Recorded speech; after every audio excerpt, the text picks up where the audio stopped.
Every single interpretation has always relied on his fear and his physicality and, you know, those darker aspects of his personality, but have never really dived into the fact that this person's superpower is not actually just his money. You know, it is his intelligence, his deductive mind. Well, Batman is a Mary Sue. Can we just say that right now? He's the world's greatest fighter. He's the world's greatest detective. He's the world's greatest scientist. Like, yeah. Oh, so he has no faults. Also, he's got an 11-inch penis that vibrates. Yeah. Alfred, put the vibrating microchip in my butt. Yes, you know. Oh, goody, goody, here it comes. Welcome to the Cinema Psycho Show. You are interested in the unknown, the mysterious, the unexplainable. That is why you are here. Oh my God, don't stop now! With your hosts, Ryan, John, and Elaine. Welcome to the Cinema Psycho Show, the madhouse for film freaks and film fans of all types. I'm your host, Brian Cottingham, my fellow co-host and filmmaker, because we're live today, John Woolscroft. John, how you doing? This film was terrible. I mean, Batman was fat. He fought a shark. All the villains were on a submarine. There was pows and kabooms, and Batman had to throw a bomb away at the end. I didn't care for it whatsoever. I mean, that was the new Batman movie, right? Yes. Yes, that was the new Batman movie. It looked like it was shot in the 60s. I'm not going to lie. These cameras, they kind of brag about. I don't know about it. I don't know. It also looks a little bit like Gotham City kind of exists in this weird area where there is no sunshine at all. And it rains all the Pittsburgh? time. So, yeah, I was going to say that. I was going to say, is this actually Pittsburgh that they filmed in? Because we know they did that with The Dark Knight, but obviously not with the Batman, which is what we're going to be talking about today. Now, this is a very special episode, mainly because we're doing video for this one. So if you're listening to this one kind of like, you know, after the fact, and you're like, why are they keep asking people for comments and crap and remarking about how, you know, ugly they look? It's mostly because of the fact that we're video today. So we felt that with a movie like this, we had to do something special. Hence the video. I will happily comment on the fact that I should have ironed this shirt before I wore it, but it's like, I just grabbed a Batman t-shirt that is dirty, but I'm like, I got to represent Batman while we're talking about it. First of all, no one would know that it was dirty if you didn't just tell the internet that it's dirty. No one would know. No one would know. But you just did that. Not smelly, just needs a washing. Needs a washing. Put it out the window for an hour, it's fine. Yeah. So this is a very, very special episode. We felt that it was necessary, mainly because of how we felt watching the movie. I mean, I know we didn't really go too much into kind of like, you know, our specifics on it when we talked before about kind of our initial reactions, but I can tell you that we all kind of, you know, hated it. Oh, yeah. I tell you, bat bombs and oh wait, I think I saw the '60s one. I thought it was the wrong movie. there was a Riddler in it, and he was all green, and you know he said joygasm. That's Batman Forever. You saw the wrong movie too. I saw the wrong movie. But yeah, no, I think it's fair to say that we both enjoyed this movie quite a bit, and Brian enough to make a live stream of it. Yeah. That's the thing. And Brian, I'm gonna throw you to the wolves. You know, this is usually one of those like end of an episode things, but I like to come out hot. Coming out hot. Where does this lie in terms of the Batman movies? And if you want to include like the Dark Knight Returns or Year One or the Long Halloween, because those are Batman, where does this lie in terms of your feelings about the Batman movies? I think I would say, and I had this conversation with another person today too, and I think for me, I would say that this is without a doubt the best live action interpretation of the character Batman that we've ever had. That's an interesting, we need, dear listeners, he said interpretation. So is it your favorite movie, or do you think it's the most honest portrayal of Batman from comic book to movie?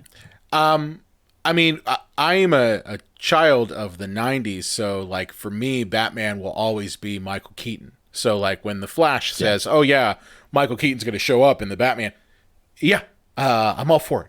Yeah, I had a joygasm. yeah. Like I saw that, and then like saw the behind the scenes photos of it, and heard the Danny Elfman music that was in the trailer. Like, yeah, you got me there. But for me, it really was a matter of really trying to think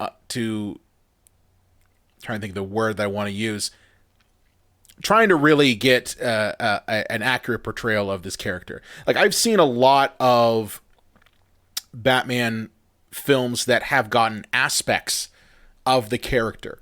For instance, I don't think anyone can doubt that Michael Keaton really got the crazy side of Batman, of a person who decides that with all their money, they're going to dress up like a bat and terrorize. Yeah. Like if you wanted to get kind of an idea of what does the crazy person do, that is 1999 Batman. Val Kilmer, I thought he did a good job as portraying that playboy Bruce Wayne. Well, his Batman was kind of lacking. George Clooney, I don't need to go into that. No, George Clooney never played Batman. What are you talking about? Yeah. I thought Bale, up until the most recent one, was the best we were going to get. I really thought that was going to be kind of the best interpretation of Batman on film. And I'm talking about specifically live action. Now, I'm not talking animated because, honestly, the animated ones in my mark have always kind of hit the sweet spot of getting everything about the Batman right. But it's never been a matter of getting it all right in live action. Now, question for you. Sure. Brian. Are you talking about Christian Bale's representation of Batman or Bruce Wayne or both? Both. I felt that he was able to get aspects of it. Now, the one thing, and I told my brother about this when we watched it, because him and I went and saw it on Sunday. The one thing that has always been lacking in just about every live action portrayal of Batman has been the absence of his detective skills. Every single interpretation has always relied on his fear and his physicality and, those darker aspects of his personality, but have never really dived into the fact that this person's superpower is not actually just his money. It is his intelligence, his deductive mind. Well, Batman is a Mary Sue. Can we just say that right now? He's the world's greatest fighter. He's the world's greatest detective. He's the world's greatest scientist. So he has no faults. Also, he's got an 11-inch penis that vibrates. Alfred, put the vibrating microchip in my butt. Yes, Yeah, so. I mean, he definitely, he is very much that. I'm not gonna lie, that's fine, whatever. But I just think for me, for a superhero who has zero superpowers, Batman his superpower has always been one, his financial means, but secondly, and this is really the most important thing, his intelligence. That is what it's always separated him from everyone else. There is a fantastic animated Justice League film. I forget the name of it. I think it was War or one of the other ones. But there is a scene where Batman literally has figured out every single way of taking down every member of the Justice League. He knows it all, and he keeps them on his computer. And it was actually used against him and the Justice League by Vandal Savage. So the point is that the man's smart enough to know how to take down someone who is stronger than him. And that's always been what has made Batman special. But he has to be prepared to do that. Like, Brian, I could cut you off right now because I have a microphone. But if I came on this live stream without a mic, I'm not cutting you off.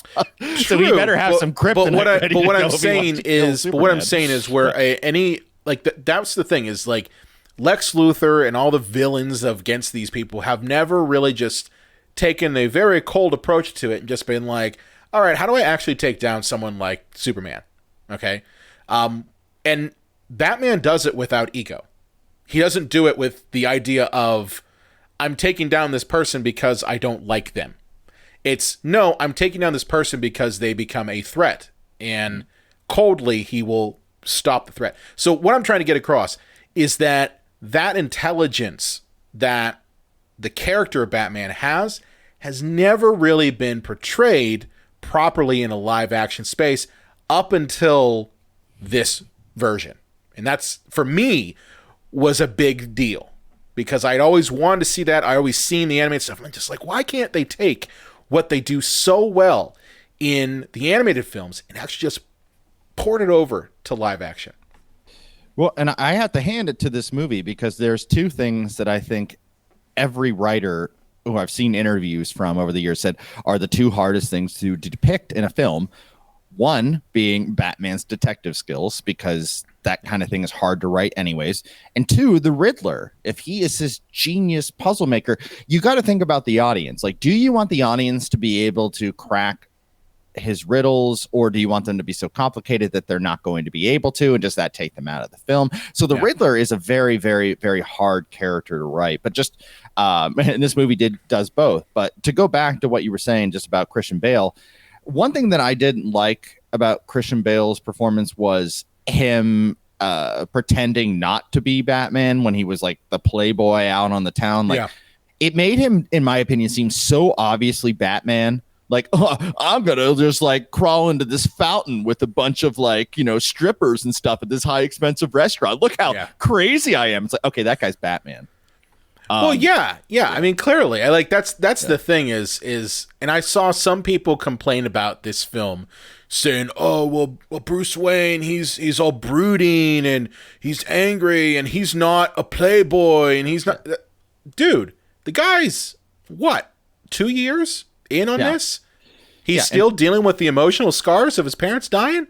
Yeah, and first off, do you want the same thing every time? Yeah, audience, and B, good. Like it's good to have that kind of version of Batman because Batman is a crazy person. He is. You don't just, you know, and I love that Alfred is always on board with this. Like, I just got back from my time in the mountains. Oh, you've been gone for 7 years, Master Wayne. What are you gonna do? I'm gonna beat up people for selling drugs. Okay. I'm gonna beat up people for selling drugs. I'm gonna dress in a gimp outfit, but with bat ears, and I'm going to find someone who steals a purse and beat them with an inch of their life in the middle of the night. Okay, Master Wayne. Sounds good okay, to Master me. Wayne. Whatever. The checks are still going to process, right? Yeah. You still have access to the wine cellar. Oh, thank you, Mr. Wayne. Yeah. Yeah. No, it's definitely.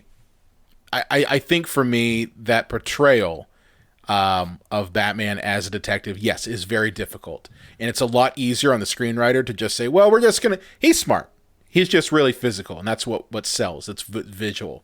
But what about you, John? What were your kind of initial thoughts from this movie after seeing it?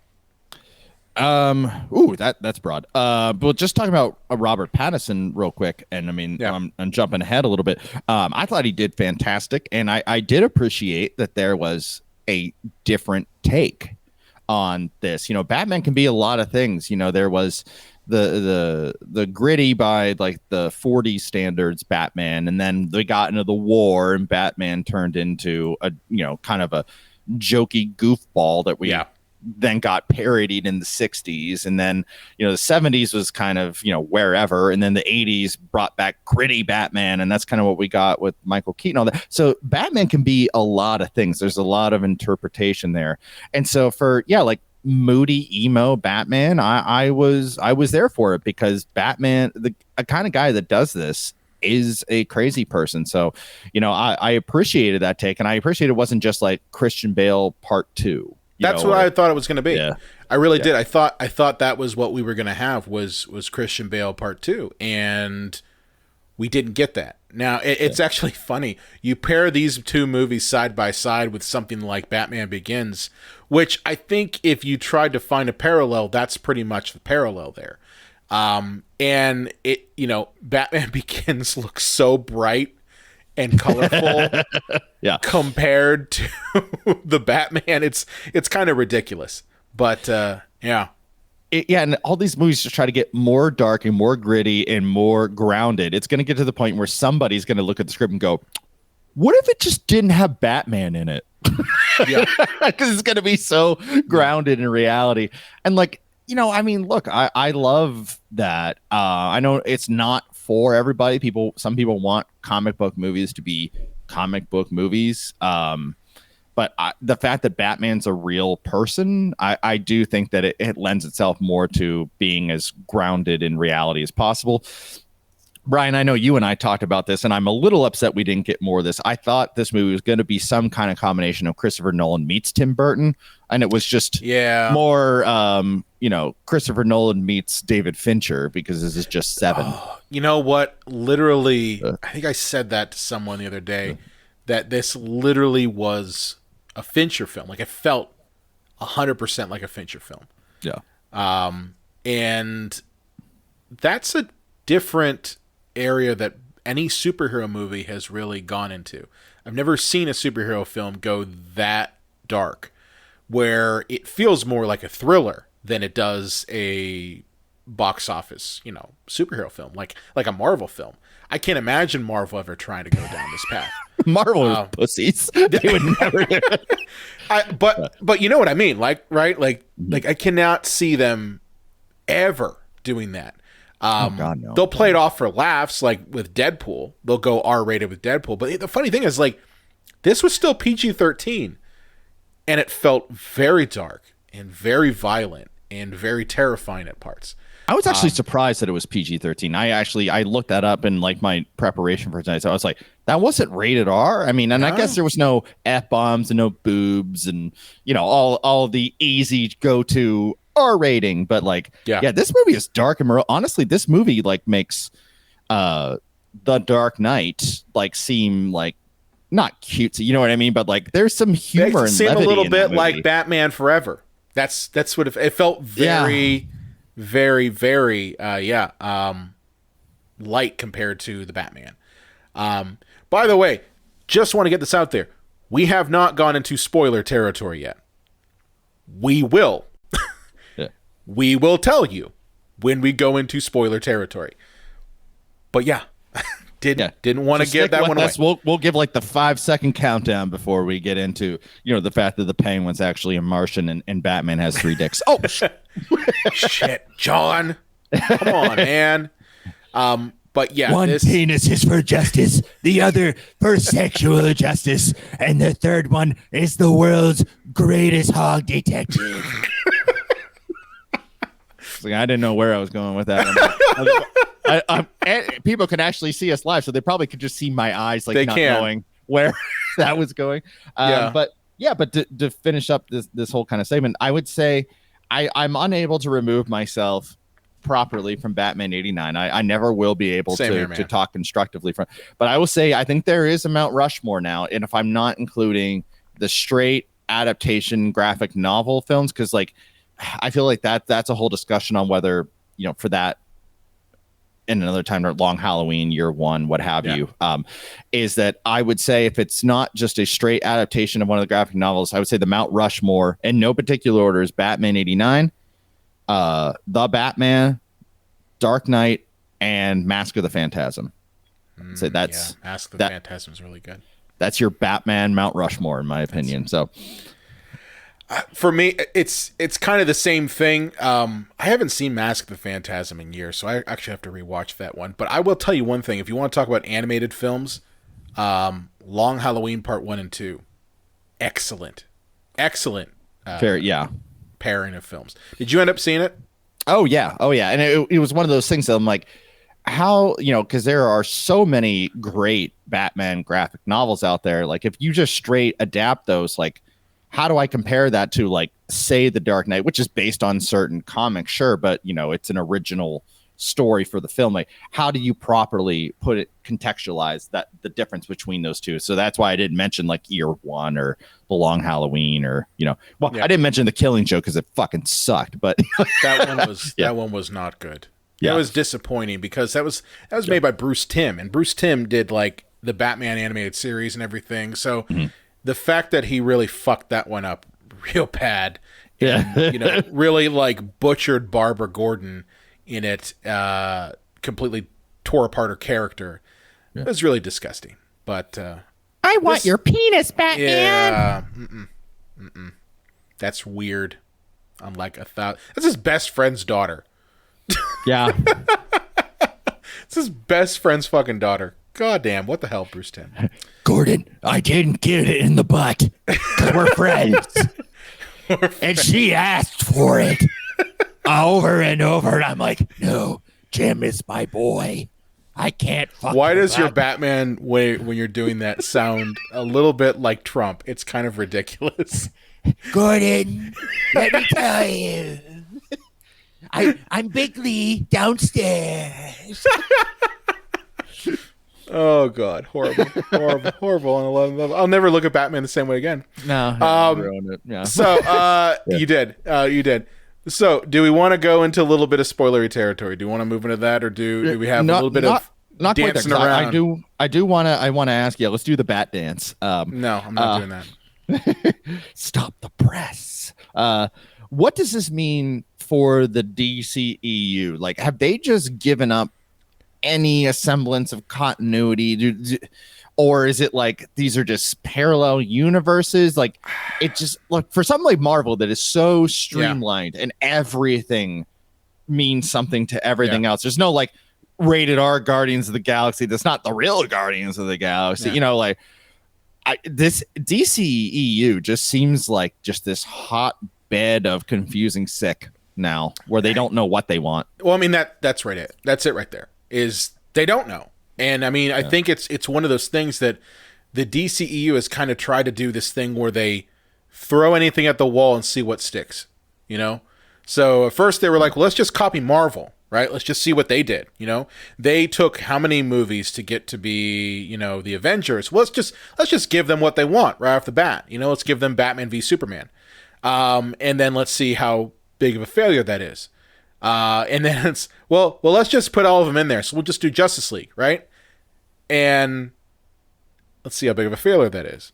And then, get it back. And now, so it's one of those things that they have tried a million different things and have really not come up with one that's kind of a going plan. The only thing that's gotten close to it has been these solo one-offs. Joker was awesome.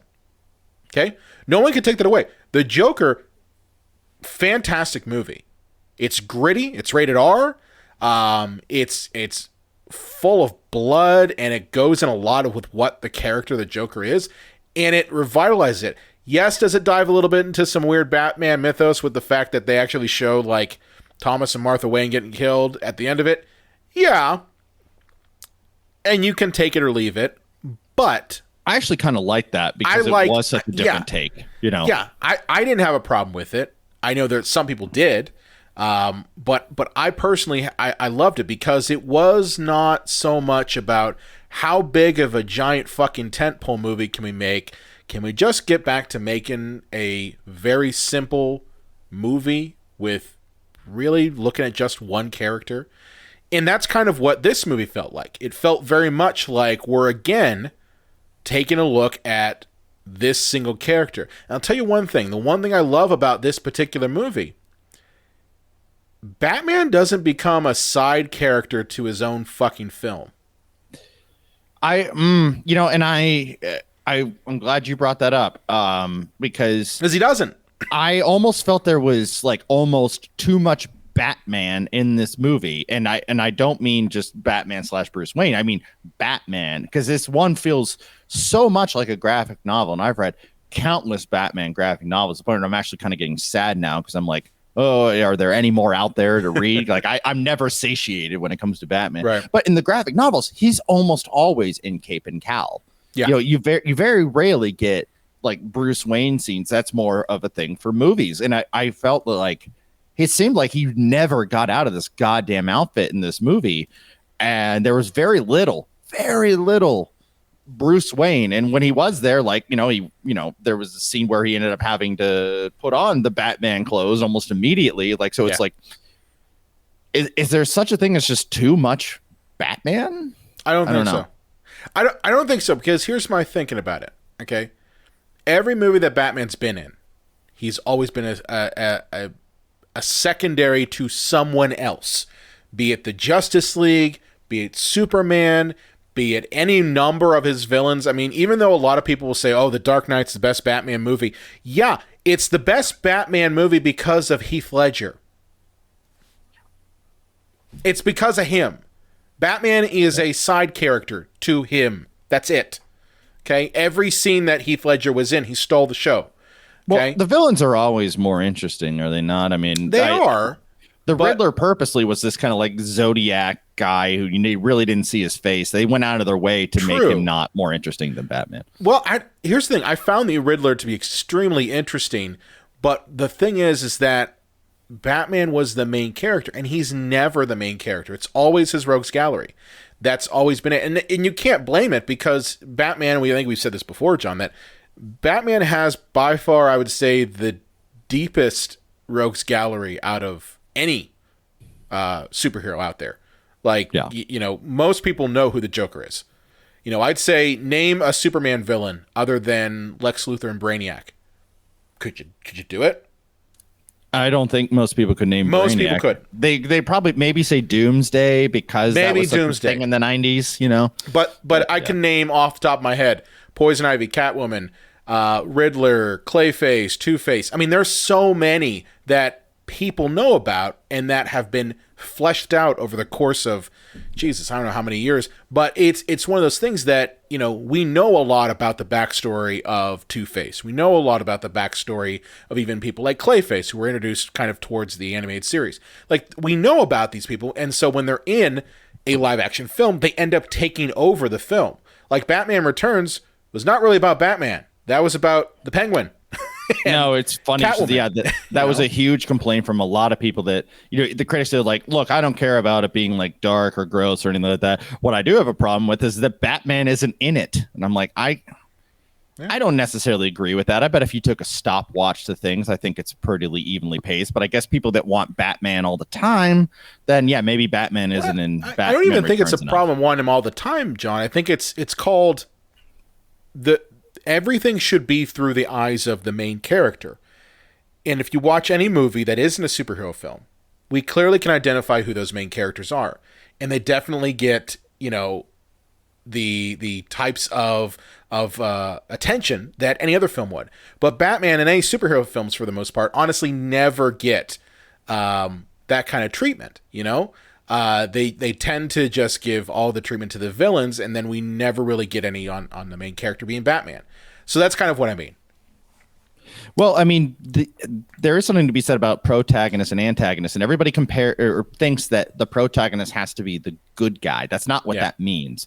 The protagonist is the person that usually the story's around, but it's also somebody who has a goal, and the antagonist is the person to get in the way of that.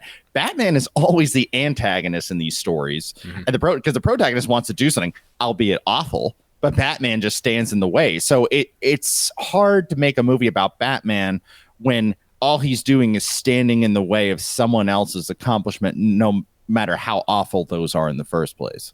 I get that. Corey Fry, who's listening, says Poison Ivy was the worst live-action version ever. I would agree. Poison Ivy. Yeah, that one was really bad. It was really Curses. Curses. As I told Lady Freeze when I pulled her pug, this is a one-woman show. I want to have sex with his ice cubes. Cough for me, Freezy. Horrible. You know what the sad thing is that people will still think of that over even like Kill Bill with Uma Thurman. Like, some people will go there. I don't know. I see her and I just immediately go, how much money did they give you to be Poison Ivy? I mean, a lot of actors love going over the top. She probably read the script and like, oh my God, I can just have so much fun and freedom with this thing. She probably just, fuck it. Yes. Well, I think her agent was probably just like, listen, it's a Batman movie. The last one was, it was okay.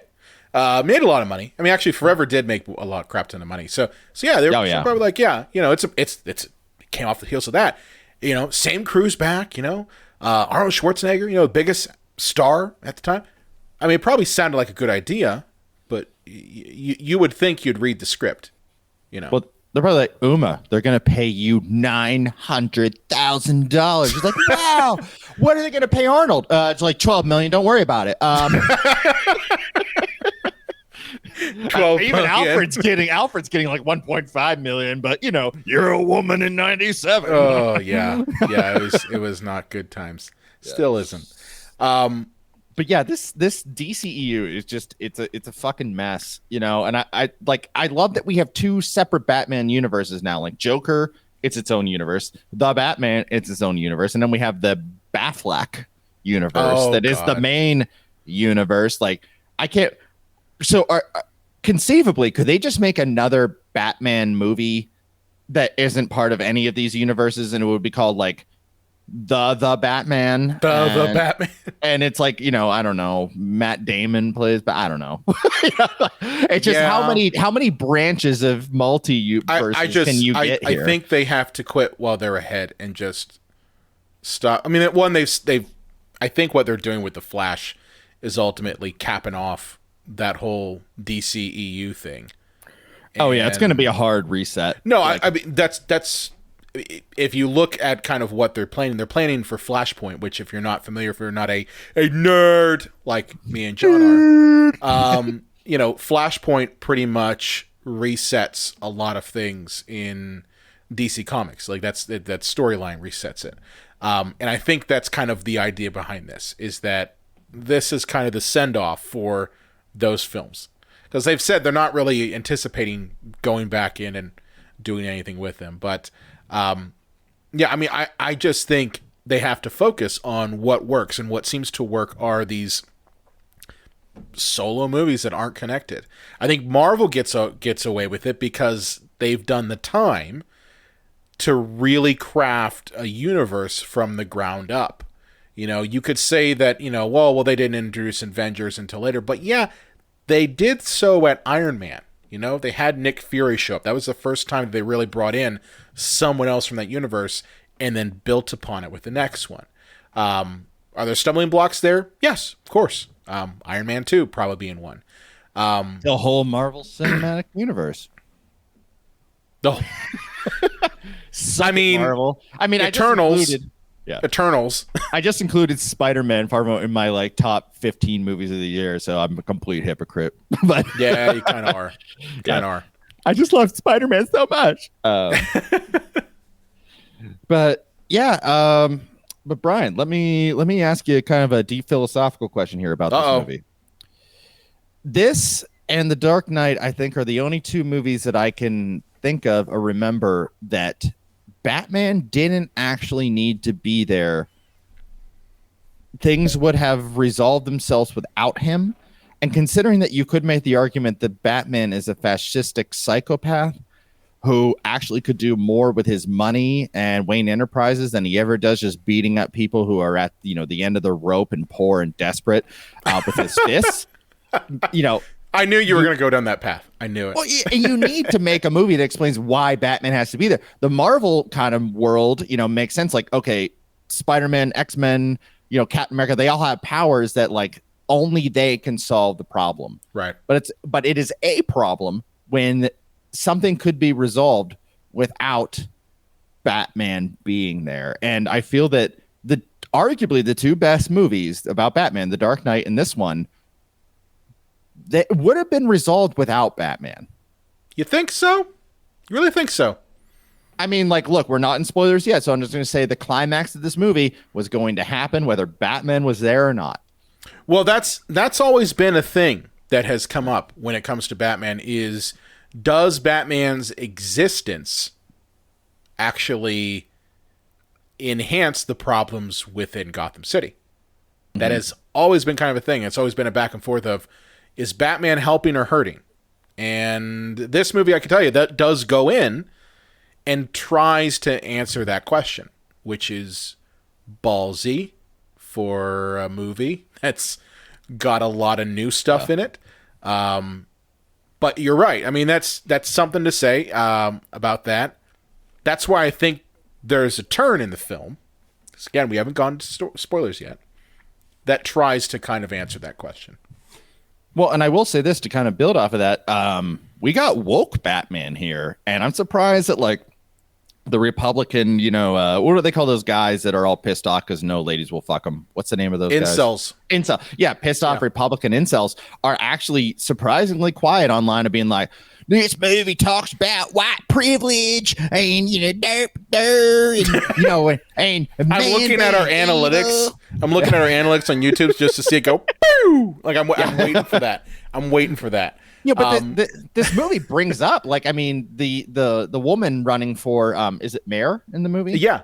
She's mayor. Yeah, she's like brings up like, hey, Bruce Wayne, you know how you don't do shit to help, and like the whole city is a fucking toilet, and you could help make that better. And he's probably thinking in his mind, I do make it better. I beat up drug addicts in an alleyway, and like, no, that's not really helping. And the movie talks about that kind of stuff. And the whole fact that like Catwoman talking to Batman doesn't know that he's Bruce Wayne. It's like, yeah, good. They're coming after assholes like Bruce Wayne, these white, privileged, rich dickheads that aren't doing anything except hurting everything. It's like, well, this movie is hitting on a lot of talking about, and it's not as in your face as The Dark Knight Rises was. With even in the trailer, like the time is coming for you, rich people, Mr. Wayne. It's past 2008, with the economy crash. So I'm Christopher Nolan, the most subtle man alive, So, but yeah, this movie is about questioning the whole idea of Batman, and good for it, I think. Yeah.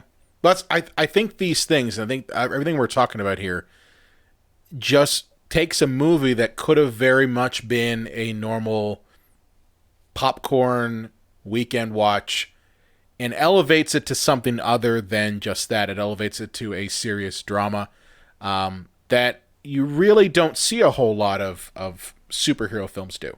Logan being one, Joker being another. It's something that, it definitely does. It's a risk, it's 100% a risk. And they could have gone safe. They could have absolutely done safe with this, but they chose not to. But I think in their attempts to be as gritty and realistic and as grounded as possible, they created a scenario with nothing fantastical enough that only Batman could save the day. And I go back to The Dark Knight and Morgan Freeman, you created sonar so you can, spy on everyone in Gotham. And Batman didn't really need to do that. He did that just to find out what building the Joker was in. And the Joker wanted him to show up. Joker would have probably sent out some kind of I don't know. Joker balloon? Maybe? Yeah, Joker balloon that says, I'm in this building. Come and fight me. So at the end of the day, Joker would have been caught, and I know the whole idea of him taking the fall for Harvey Dent saves the city and blah, blah, but the city would have been fine, if it isn't a movie. So Batman wasn't really needed. In fact, Joker killed a lot of people because of Batman existing. Every time he doesn't take off his mask, someone will die. So in both of these movies, it's like, would it have even mattered if Batman wasn't there? I mean, yeah, maybe he saved a couple of people if you go certain plot points by plot points, but Joker still would have been arrested. The Riddler still would have done what he did. Riddler. Well, no, Joker in Dark Knight. Yeah. And Riddler still would have done what he did in this one. I look at Dark Knight or Batman Begins and Dark Knight Rises, only Batman could have solved those problems in those movies. And, to be fair, I think that kind of analysis, it's warranted. I think that's the suspension of disbelief that you kind of have to do with these movies, because in reality, some crazy person writing riddles, they would eventually get caught, by unless there's Zodiac. unless there's Zodiac. But the point is that's reality. Obviously, these movies aren't that. These movies are amplifications of reality. So yes, we do need someone like a Batman to solve it. But I think the fact that this movie does ask the question, is Batman helping or hurting Gotham, is an important thing to talk about. With that said, I do want to move into some spoilers. So if you haven't watched the Batman, we're going to get into some spoiler territory.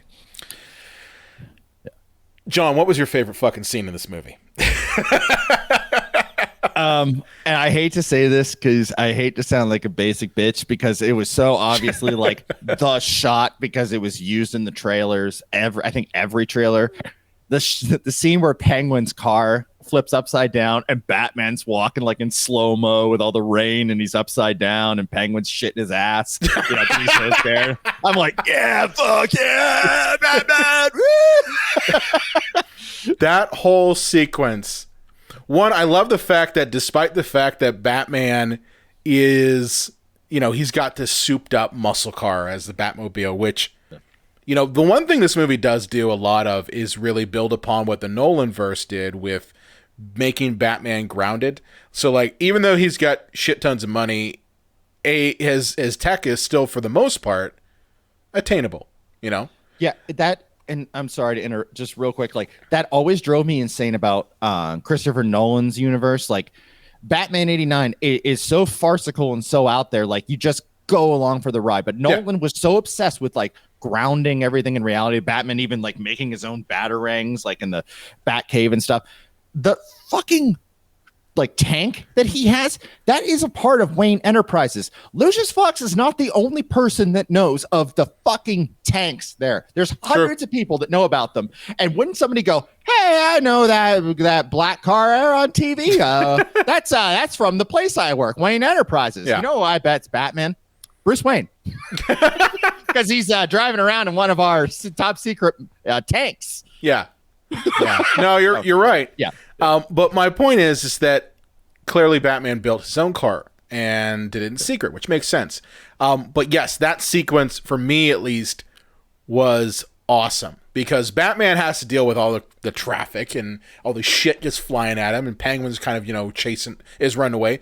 And yeah, he busts right through it, and you get that walk. And the best thing about this movie is the attitude that Pattison brings to Batman as more in line, and I've seen this in other reviews too, more in line with the type of feeling we get from someone like Michael Myers, like a stalking monster, rather than a Batman who just kind of comes out from the shadows and is just there, which has always kind of been the thing you go with, right? He just shows up. But this Batman, no, he takes his time. He walks over, and he doesn't run. He just walks up, and it's terrifying. And I was in theater going like, holy shit, like this is the Batman that we've all been waiting for. And that's kind of why I said like this is the best interpretation of it. Because now, do you like really spry Batman? Sorry, do you like really spry Batman, or do you like more like brooding, like slow? Because this one reminded me more of like, I guess for lack of a better, like Michael Keaton in a sense. He had a Keaton. He walks out of the shadows and that like basically threatens or tells the guy like, go ahead and try to hit me without saying it, and I hate to give Zack Snyder credit for anything, but that one scene in Batman v Superman when Batman crashes in that room, and it's like something right out of a comic book or video game of him like doing all these cool Batman gadgets and moves and stuff. I'm like, yeah, that's pretty neat, and it reminds me of like the Arkham games, actually, which I know. Oh, what, a Zack Snyder movie, like a video game? Can't imagine. But did you like this whole idea of him just kind of like slowly walking around like he's Clint Eastwood, and like apparently his armor is impervious. He gets shot with a shotgun at one point, and he turns the guy like, "Hey, fuck you." Yeah, don't shoot me with that. I gotta say, like, man, like I was all for it. I was all for a Batman that actually embodied the character, and the character has always been about using fear against the enemy, and that's kind of what this Batman does. So yeah, I love that scene. I also love the fact that I know that they've gotten flack for this. I love the fact that this Bruce Wayne is not a playboy. There are scenes in this where he's literally just like, he's all consumed by Batman. He's all consumed by that. And that's, it's always been said that, he in essence, when he's Batman, that's actually really Bruce Wayne. And that the mask he puts on is him not being in the costume, going out. Yeah.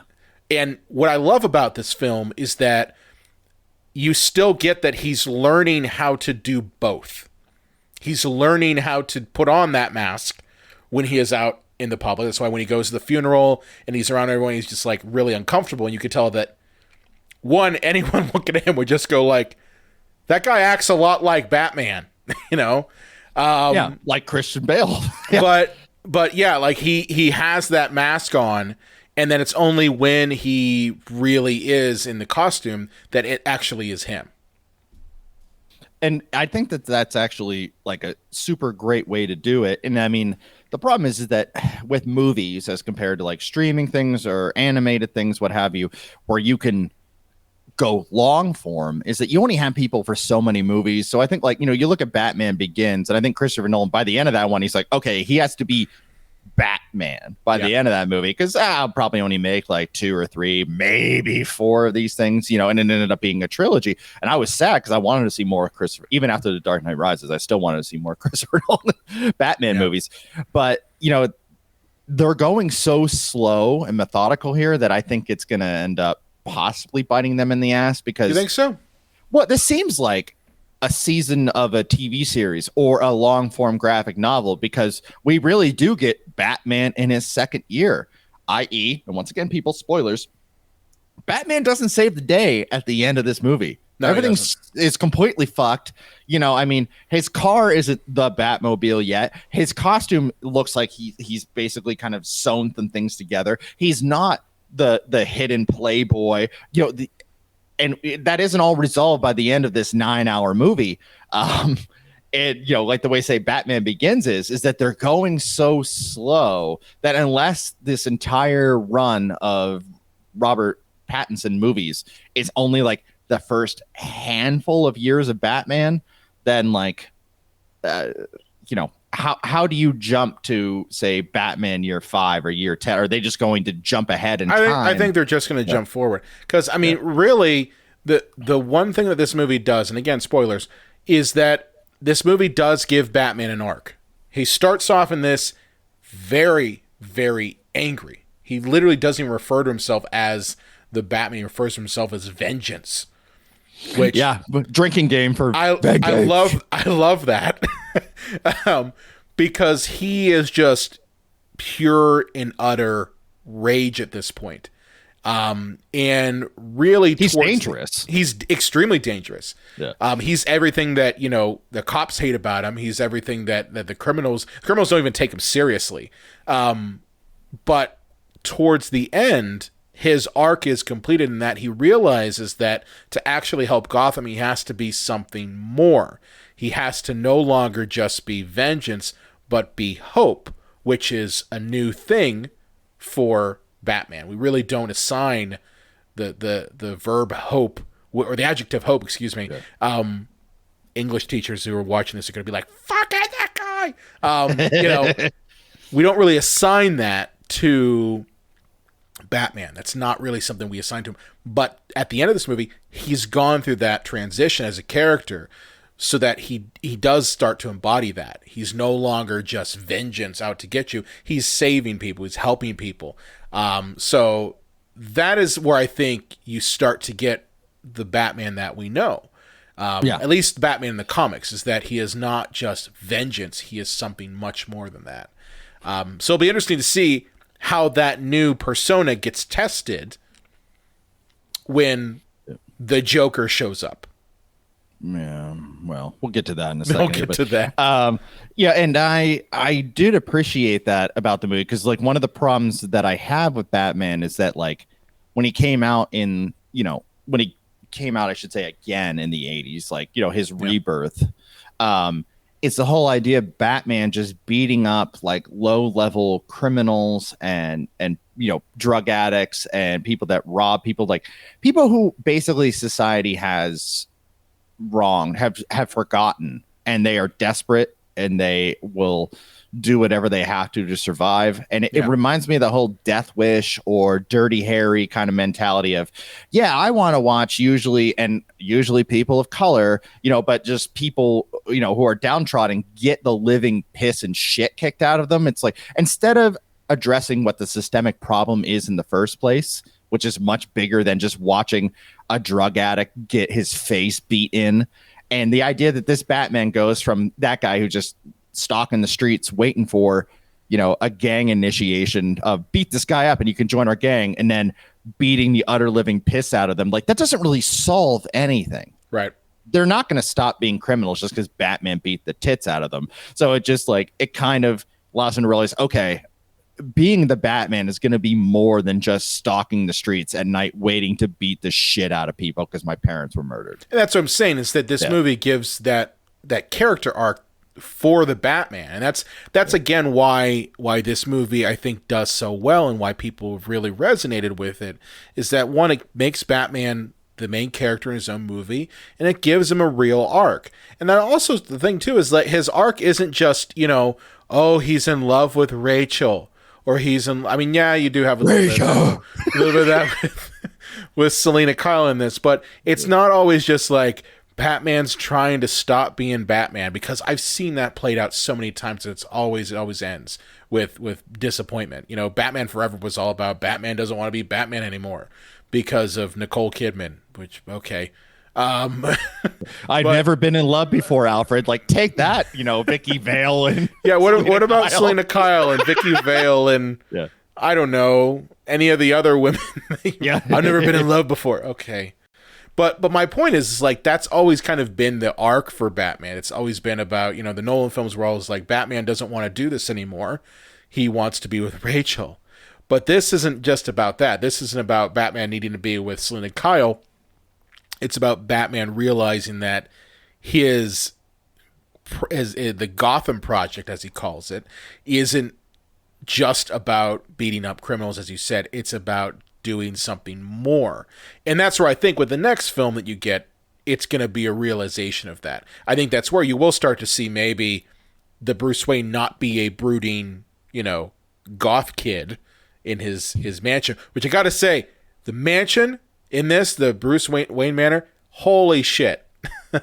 They really went all out on that one. It's not it's not Wayne Manor, it's the penthouse. Oh, it's his penthouse tower. Yeah. Yeah, because they gave it up to the orphans and stuff, and now Riddler's all pissed off. He's like, yeah, I live in your house, dickhead, and you never came around, prick. And then you were orphaned, and people were like, oh, that's why I write you puzzles. That's why I write you puzzles. So speaking of the Riddler, how did you feel that Paul Dano did as the Riddler? I liked it in the sense of, look, I think that whenever you make an adaptation of something to a different medium, you're allotted a lot of freedoms. And it seems that people only really have a problem when you adapt someone's character quite a bit when the movie isn't that good to them. Okay. And I hear nobody really complaining about this version of the Riddler because this movie is, for all intents and purposes, pretty good. Is it the Riddler that we know? Not really. But as I said, I like the idea of creating a new version of a character. So I had no problem with this not being typical, and I can actually do air quotes because we're actually live. But if you're listening to this after the fact, I'm doing air quotes. Not your typical Riddler. I mean, he still is. He's still a narcissistic, guy sending puzzles out. But yeah, I like the variation on it. I like that they took chances with that kind of stuff in this movie. For me, the biggest thing was they tied the personalities of the Riddler and Batman together. In a way that I didn't think it could do. I didn't think that was something impossible. I mean, one, I'm not as adept with the knowledge of the Riddler because he's always been kind of like a C villain, I always felt the Riddler was a C villain. Yeah. I feel that it probably does go Joker, Penguin, and Catwoman is such a gray area on villain. I'd say anti-hero at that point. Anti-hero, yeah. Anti-hero, yeah. But the Riddler kind of was like, what's his? He's a gimmick character, You know, he's got a gimmick. His gimmick is everything is puzzles. And honestly, Two-Face, up until about I'd say since Long Halloween, had always just been kind of the flipping of the coin shit. Well, hot take on Two-Face. He's a one-trick pony. Once you get past Harvey Dent transforming into Two-Face, like Two-Face is useless. Yeah. I don't know. I still like him. That's my take on him. Yeah. But my point is like I like that they merged in elements from real serial killers like the Zodiac and applied it to a fictional character like the Riddler, because it seems to make sense. And then they tied his backstory in with it, with him being kind of in the shadow of Bruce Wayne, the most famous orphan in Gotham, and kind of being butthurt about that for years, and using that as kind of the fuel, and him actually being inspired by the violence that Batman inflicts. Again, asking the question, is Batman hurting Gotham or is he helping it? And that's kind of the turning point. There's a scene, it's a fantastic scene, where we actually get Paul Dano talking, because he doesn't talk through most of this movie without wearing his mask. And he's having this back and forth with Batman. And he basically says, like, I was inspired by what you were doing, and that's why I did what I did. He viewed the criminals not just being the criminals that Batman was beating up, but the corrupt influence that had corrupted his life, that had corrupted Gotham. And he was, in essence, doing what Batman was doing, being vengeance against the corrupt, and he's doing it in the only way that he knows how to, using his mind and using violence.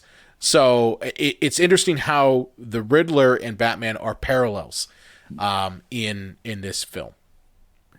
And I will say this, like, and I would never say this in reality, but in a fictional sense, was Riddler for the most part really that wrong? Because every politician that he uncovered was human scum. And I'm not saying murder is ever justified, but it's like, wow, am I supposed to hate Riddler? Because he almost has a point here. He almost has a point, aside from the fact that he's like killing other people too. Yeah. Like at the end, which again, spoilers, when he floods all of Gotham, that's not just affecting, say, one or two bad people that are corrupt. That's affecting the entire city and killing senseless people who did nothing wrong other than just they were at the wrong place at the wrong time. So that's that. And honestly, I felt that scene needed to be there so that we didn't have that conversation of saying, was the Riddler really that bad?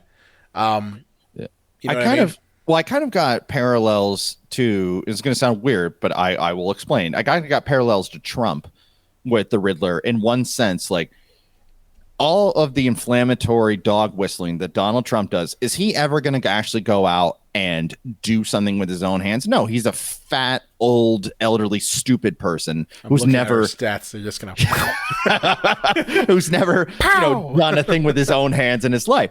But what he can do is, with all of his offensive, racist, dog whistling, whatever ist here, he's going to encourage these psychopaths that follow his every word to go out and commit violence in his name. Yeah. And that's kind of what I think this movie suggests, is like all these Riddler clones in this movie that want to assassinate the mayor and do all this stuff because, like, they want to be just like their hero, the guy who spouts, we have to, I'm the only one that can fix everything. And, this is the only way it has to be. And if you ever want your country back, you have to do. It sounds kind of familiar, doesn't it? I mean, there's no way. And I mean, Matt Reeves isn't going to say that, hey, this is pulled from here. But there is no way in hell that you can tell me that the events of the Trump administration and all that goes with it, and just the history we've had with this stuff hadn't infected the script writing. There's no way you can tell me that you didn't get flashes of January 6th in this, because it is. And that's the thing too, is like my brother and I was driving back from watching this, and he remarked, he's like, this movie's really good, and part of it is because a lot of what is in this feels real. Yeah. You know, a lot of what's in this feels real. Using social media for terroristic ends. I mean, all of that stuff is real. That happens every day. We saw the consequence of it. So the fact that a fictional film uses that, I think it only enhances. And it's sad to use realistic, real tragedies and real horror, but those sorts of things, when used properly, amplify the fictional elements within a film. Yeah. So, yeah, I could see how some people could say that maybe this movie is too bleak and too gritty and too dark. Because, like I said, yeah, it makes The Dark Knight. It doesn't make The Dark Knight look like Batman, the 1960 show, but maybe it makes The Dark Knight look like Batman Forever, as you mentioned earlier. In comparison, like, it seems like, oh, how quaint The Dark Knight is now. And I remember all of us thinking, like, oh, man, this is such a dark, realistic, like, haunting portrayal of Batman. And then we get this movie where it's like 7 plus and Brad Pitt is wearing bat ears, Yeah. So. Yeah. Now, were there any things in this film that you didn't like? Because we talked a lot of this review, as you no doubt can guess, is that there were things that we love about Batman, but what were things in this film that you did not like, John? I've kind of hit on quite a few of them. And and the thing is, people are like, didn't you like the film? I love the film, but that doesn't mean any film is flawless and there's not criticism to be had. I brought up already too much Batman, that it's maybe too bleak. But there are some laughably silly things in this movie of Batman just being able to survive anything that happens to him. And like, I kind of let this shit fly in Marvel movies. I know which one you're talking about too. The collar bomb? Oh, not that. I wasn't going to talk about that. I was going to. Oh, okay. You go ahead. Yeah, a giant fucking explosion goes off 2 inches from his face. And the thing is, he takes his cowl off in this movie, and it's like rubbery. It's not armored, and his mouth is exposed, and so are his eyes. And he gets this huge explosion in his face, and he's just kind of like, sleepy for an hour. And then like wakes up and is immediately ready to kick every police officer's ass in the room. So first off, I'm like, okay, he's dead. He just died, but he's fine. He doesn't even have any like burn marks around his mouth or nothing. And then, well, John, this is PG-13. We couldn't show blood. And then show blood. The cops have clearly had him at like headquarters for maybe an hour, 2 hours, and none of them have taken off his mask. Not a single. I mean, this is a vigilante criminal, and no one took his mask. That scene, I was also just like, no one's gonna fucking take his mask off. Like, yeah, he's unconscious. You could do it right now. Yeah. What was the scene you were talking about? Okay, so the scene I was talking about, I hate this scene in this film. Not for the reasons that most people hate it, but the scene where he escapes from the cops and he jumps off the building and glides for the first time in his wingsuit. Squirrel suit. That's a real thing. I know it's a real thing, but I hate it. It's something that I really don't like. Now, I know that people are going to be like, well, it's realistic, and I get that. And yes, I get it. It's his second year. That's the only thing he's got. But I'm just thinking, like, Batman needs to, like, glide and then quickly get into action again, and he can't really do that if he's got to, like, inflate his wingsuit and then reinflate it, and then, you know what I mean? Like, it just looks silly and stupid. Plus the fact that he then crashes into a bridge? Yeah, he now has shattered rib cage and internal bleeding. Yeah. He needs immediate medical attention, but instead he gets up and goes, oh, fuck, and goes home to Alfred. Yeah. He's like, I need some tea and a Band-Aid. Yeah. He's fine. He's fine. He's cool. But yeah, I did not like that part. I thought that was kind of silly, but at the same time, like, as I said, I could go back and say, well, it's a second year. By hopefully year 3, he's figured that one out. But yeah, I felt that part was silly and just not really Batman. But yeah, that part I had an issue with. I didn't have so much of an issue with the collar bomb just because of the fact that that's part of suspension of disbelief. I wasn't going like, oh God, he should have been dead, because he's fucking Batman. He's not gonna be killed because of a collar bomb. Hey, Brian Wells happened in my neck of the woods, sir. I did a documentary on it. In fact, I've stood exactly where he blew up. That's true. Yeah. That's true. I forget about that. But my point is that, you know, I like the fact that this Batman fails often. Because any normal person would be like, okay, this guy's got a collar bomb around his neck. I probably shouldn't mess with this. But Batman, being so new still at being Batman, feels he can take it. And of course, you know, the guy blows up. So yeah, I like the fact that this Batman fails consistently, and learns from it, you know? Yeah, because he screws up a lot, which is kind of refreshing. Because as we mentioned at the top of this thing, that Batman is kind of a Mary Sue and like never does anything wrong, and so it's nice to kind of see him fall a little bit. Yeah. But one of the issues that I had with this movie is that like none of the other in a movie that is a shade under 3 hours. Yeah, none of the other characters seem to have really any time to develop at all. And I love, and of course I can't think of his name right now, but the actor that played Gordon. Yeah. And although I do think Twitter freaked out, Gordon ain't black, but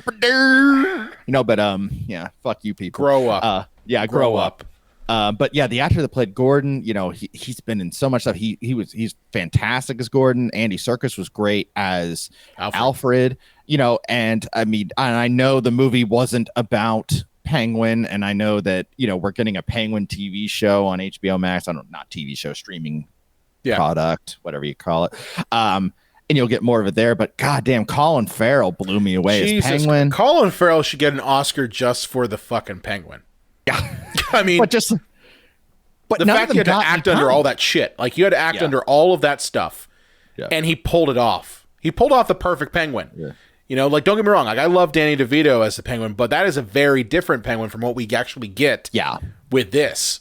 But none of them get any time. I feel like the only person that gets any time at all is Batman. And, you know, I'm going to compare it because they're all Batman movies. I think of The Dark Knight. I think of how much time Harvey Dent got, how much time Gordon got, how much Alfred got attention. Rachel Dawes got attention, and there was a nice balance of like feeling all these characters where I feel that we just never left Batman's side. But that's the problem, John, is that The Dark Knight gives all of those characters time, but doesn't give Batman any. You know?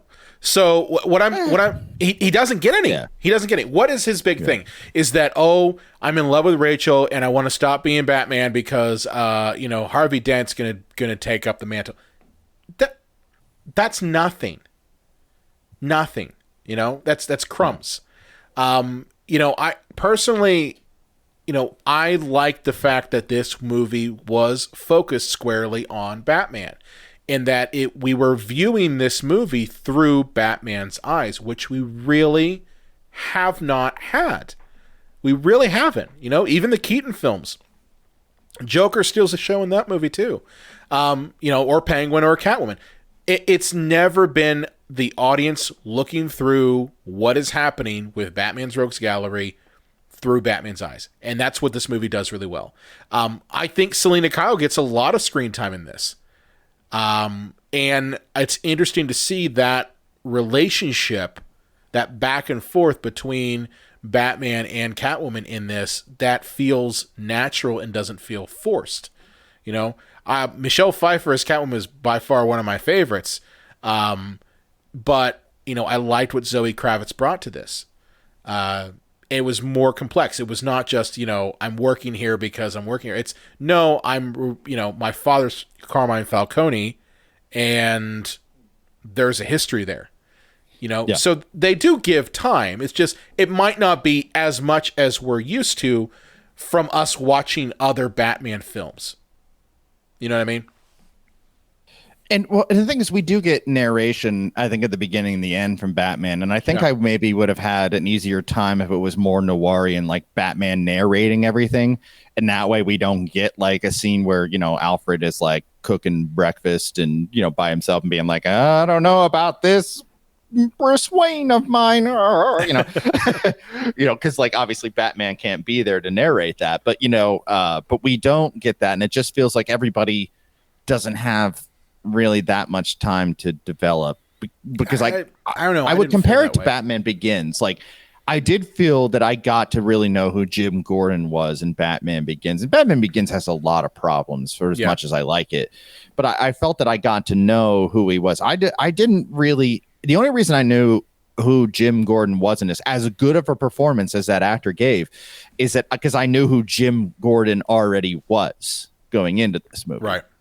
You know, he's like the one, you know, uncorruptible cop and, you know, questioning whether he's doing the right thing by, you know, working with this vigilante, like, you know, married to his job and affects his relationship with his wife and kids. Like, I know who Jim Gordon is, but this movie didn't tell me. If I had somehow never heard of Batman in my life, if I saw this, I would like, I don't really know who Jim Gordon is. I knew that because I knew going into it who that character was. Jeffrey Wright is the actor, by the way. Jeffrey Wright, thank you. Yeah.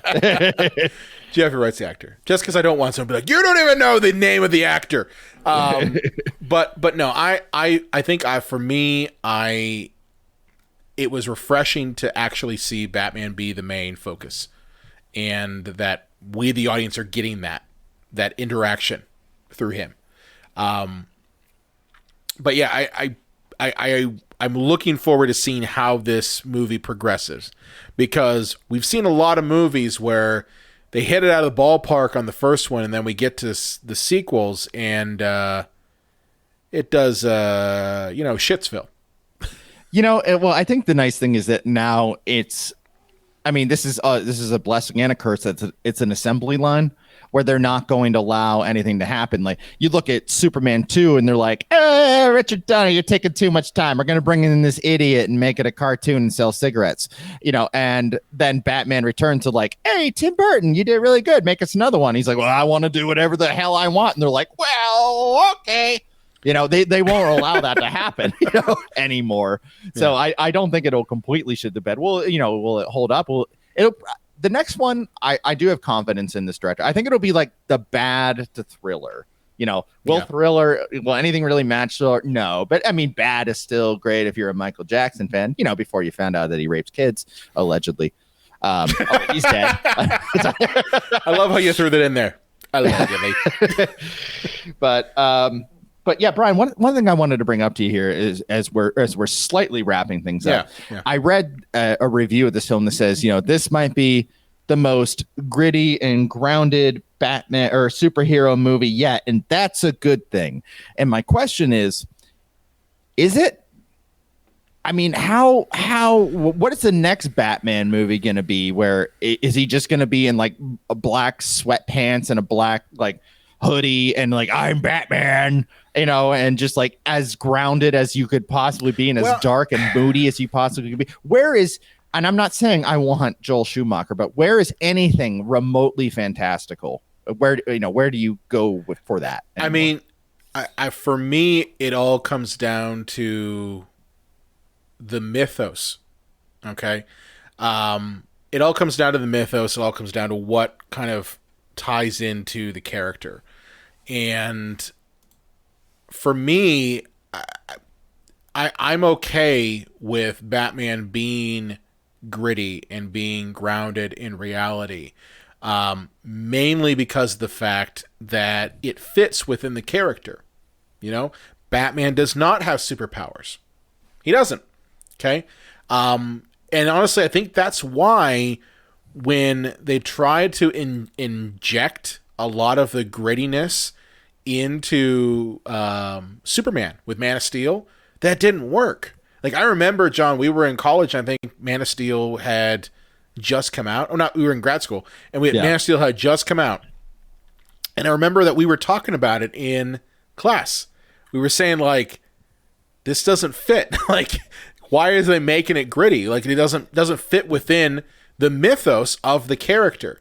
So I think as long as it stays within that, with keeping with the mythos of the character, then that's fine. I think for me, you have to start off with Batman, Gotham City, all being characters in their own right. And this movie starts you off there. So it's really just a matter of, by the second one, do we finally get a Batman that matches what we've seen in the graphic novels? And I think for me, I think we're going to get that. I don't think it's going to, I think it's going to add in those fantastical elements because it has to, because where do you go from there? Well, I think a movie like this, though, can only exist in a world where you ignore all other DC properties. And I've actually always kind of liked that about Batman movies, and why, I mean, before I knew that they were just going to be garbage anyways, but I didn't like the whole Zack Snyder world, because if Batman is so grounded and so realistic, then, but he lives in a universe where Superman and Wonder Woman exists, the Flash exists, there's a guy who lives under the sea, but not SpongeBob SquarePants, and there's a cyborg man, and there's a Green Lantern from another galaxy and stuff. Like, where does Batman, like, it's what's so nice about Batman is that he lives kind of in his own universe in that sense. Yeah. But yeah, as soon as you incorporate those characters, like, the whole dark, gritty, realistic world of Batman kind of goes out the window.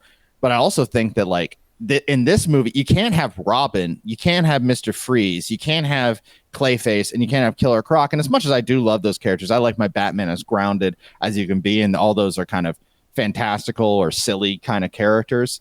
But you kind of limit yourself in that sense of ever bringing that in if everything is so, grounded and everything. But true. But I think though, this movie sets up a Gotham City and a character that can grow from there. So I mean, who's to say that in the sequel to this we don't get a fantastical element added to it? Who's to say we can't? Because we've already kind of set a ground plan. It's almost like, have you seen the series Pennyworth at all? No. Okay, it's really good.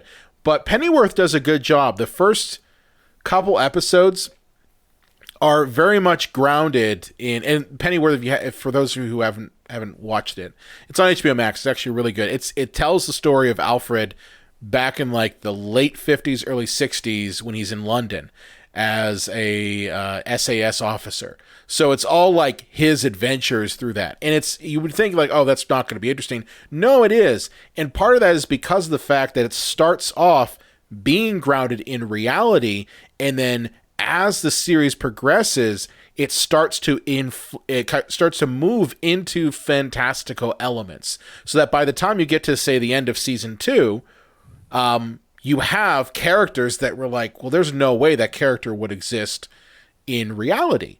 So it's a progression. So that's why I think that by starting off grounded, you always can move up into adding those fantastical elements. So, I mean, I expect that there will find some way of adding in, say, I'd love to see a Clayface personally. Just because that character, at least mapped out from the animated series, is such a tragic character that I would love to see that character brought in. But I think you can add in things like a Mr. Freeze or even, a Joker or something like that. Well, speaking of Joker, your face right now. It's great that we're doing this thing where I can see you, so I can actually see your face. But what did you feel about the cameo at the end of this movie? Well, I didn't care for it. I thought you don't have to force feed Joker into everything. It reminds me of Batman Begins, like, take this guy, for example, and they hands him the card and it's the Joker. I'll look into it. Like, oh, we're going to get the Joker in the next movie. Like, it actually would have been interesting if maybe they made a series of Batman movies without the Joker. I'm not saying never bring him in, but like, maybe 2 or God forbid 3 movies that don't have the fucking Joker in them. Yeah. I mean, Mask of the Phantasm. The producer of that movie said, well, we need to throw the Joker in because nobody knows Phantasm and people aren't going to come to the theater unless Joker's in it. So he just shoehorned into that one too. Yeah, I didn't like it. I thought it was cheap. I didn't hate it. Okay. I didn't hate it. and I watched an interview Matt Reeves did after that, because he revealed, he's like, yeah, it's a Joker. But what I liked about it was that it was obscured, and what Matt Reeves basically said in his interview was like, yeah, I'm introducing that the Joker exists in this universe, but that doesn't mean that he's going to show up in the next movie. So, you know, there you go. And he's like Thanos. Well, I mean, kind of, but at the same time, it's like, yeah, we're introducing that this Batman has now moved on to his classic rogues gallery, and that's what I think is nice about this particular film is, and something that we've seen in, say, the Long Halloween movies and the graphic novel, is that is really set up to be a transition from dealing with gangsters, which Carmine Falcone and Sal Maroni are, to dealing with these super villains, or his classic rogues gallery. So I think that's kind of why they put the Joker in there. I mean, I hope that the second one they actually take another crack at Mr. Freeze personally, because the animated series did a hell of a job with it, and they've never really tried with that character since then. You know, as much as this show Gotham was kind of a piece of crap, they actually did a fairly good rendition of Mr. Freeze. So which one was? Yeah, they did do that one. Yeah, but I'm just saying, like, it would be nice to see a live action cinematic version that mimics what you see with the animated series Mr. Freeze. That doesn't kick some ice. Yeah, no puns allowed. And I'm not saying that we need to have, like, you know, Egghead or anything like that in there, but, you know, I'm just saying King Tut. Oh God, is that the fantastical elements that you really want, John? No. But I also think that, like, there is less forgiveness when you try to ground everything and make it realistic. Like Batman 89, by comparison to anything that came out before that, was grounded. Yeah. But it was also so goofy, and you knew you were watching a comic book movie, that when Batman showed up in the Batwing, you didn't question it because you knew that's the tone of the movie you're watching. You're not, where did he get that? You know, because it's Batman 89, where now it's like anything Batman has or can do or does, like, I'm like, where did he, you know, get that? Because they want to make everything so grounded and so I think that's realistic. Also our kind of cynical nature now with these movies. And you can also, even if you wanted to, you could blame the internet and say, well, the internet kind of makes us do this, you know, that we kind of, you know, go over and over it again, every single detail about a trailer, and kind of hyper analyze it, rather than just sit back and enjoy the fucking movie. But I mean, for me, I don't go into too much about that. I think there's enough fantastical in this movie to get it, you know. I'm not going to sit there and go like, well, how did Batman get a jet engine to put in his goddamn car? I don't care. Like, it looks cool, you know. Yeah. So yeah, it's kind of where I'm at on that. Well, that's a lot of Batman, and we didn't even talk about, like, you know, the whole, like, stuff with Thomas Wayne and the Arkham stuff, which is crazy. Brian, we probably could have gone 6 hours. We could have Ken Burns this shit if we really wanted. But I don't want to do that to our, what are we on now? 2 listeners currently. Thanks to our 2 listeners who are currently watching. Yeah. But yeah, to wrap it up here, John, do you think that this is the right step forward for DC? Yeah, because they can get away with it. I didn't think that they could try to create their own cinematic universe and be like, just kidding, here's some movies about the same characters, but they're not these characters. And I thought, like, that sounds like a hot mess, and this whole thing's going to implode on itself, but it's actually the best things that they've done. So I will stand corrected and be like, yeah, I think this is the best thing that they could do. So, you know, who knows? Maybe we'll get like a Wonder Woman movie that's not Gal Gadot or something. I don't know, you know, but yeah, good for them for, you know, just going outside of their failures and actually succeeding. They rolled the dice and they got 7. So good on them. Good. Yeah, I also feel that they need to do more of this.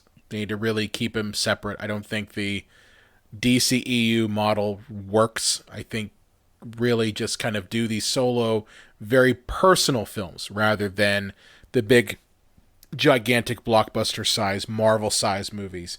I don't think that works for them. I don't think that model works. And keeping it true to the mythos of those characters. So, awesome. Well, we talked Batman to death. And done it on camera. So, John, where can they find you at on the internets? You can find me at Vengeance. Vengeance. By the way, good for Robert Pattison for not doing this whole time. You can find me at, on Twitter, Unreal J Wolves, Facebook, Instagram, all that good stuff, just under my name and everything. And please go to my YouTube channel, J-Dubs Video Nasties. I forgot my own channel for a second. God help me. And I'm going to have an interview with Adrienne Barbeau from The Fog, Escape from New York mod coming up very soon. She was super cool and super open about a lot of things. So, yeah, hopefully you'll be able to check that out soon and enjoy that, I hope. So, Awesome. You can find me at Brian Collington. I also run the Psycho Show page. Be sure to like us on Facebook, Instagram, and Twitter at Psycho Show. You can also find us on the Epicast Network at epicastnetwork.com. If you have a favorite movie or quest you want to throw away, or if you're either a Trump supporter who hated our rip on him, or you hated the Batman and you want to tell us, you can contact us. make Batman great again. Yeah, you can contact us at cinemapsychoshow.com. And be sure to follow us and subscribe to us wherever you listen to audio, especially if you are liking this YouTube thing. You can follow us there for our visual audience. And we will see you next Bat Time. On this same Bat channel. But look, the Harlem Globetrotters and Scooby-Doo are technically part of the Batman universe. Matt Reeves, I want to see them in the next movie, Dark and Gritty Scooby. Make it happen.